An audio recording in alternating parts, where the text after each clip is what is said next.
আপনি দেখছেন news now, আমরা জানি কোনটা খবর। नए साल के स्वागत में तेलंगाना में राज्यपाल जिष्णु देबबर्मन की मौजूदगी में पॉजिटिव वार्ता ने एक खास पेड़ लगाने का प्रोग्राम ऑर्गेनाइज किया।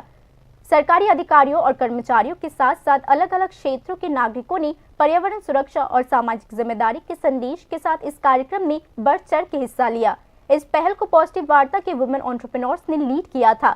उन्होंने समर्पित प्रयास से यह कार्यक्रम पर्यावरण सुरक्षा के साथ साथ महिला सशक्तिकरण का एक उदाहरण भी बन के उभरा है। ऑर्गेनाइजर्स ने कहा कि कार्यक्रम में अलग अलग देसी प्रजातियों के पौधे लगाए गए हैं जो पर्यावरण का बैलेंस बनाए रखने और क्लाइमेट चेंज से निपटने में मददगार साबित होगा।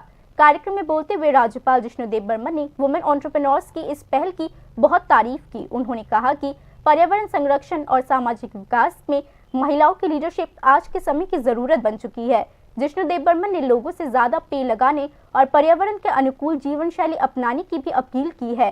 नए साल की शुरुआत में आयोजित इस पेड़ लगाने के कार्यक्रम के बारे में संबंधित लोगों का मानना है कि यह समाज को हरा भरा और टिकाऊ भविष्य की ओर ले जाने के लिए एक अच्छा संदेश देती है।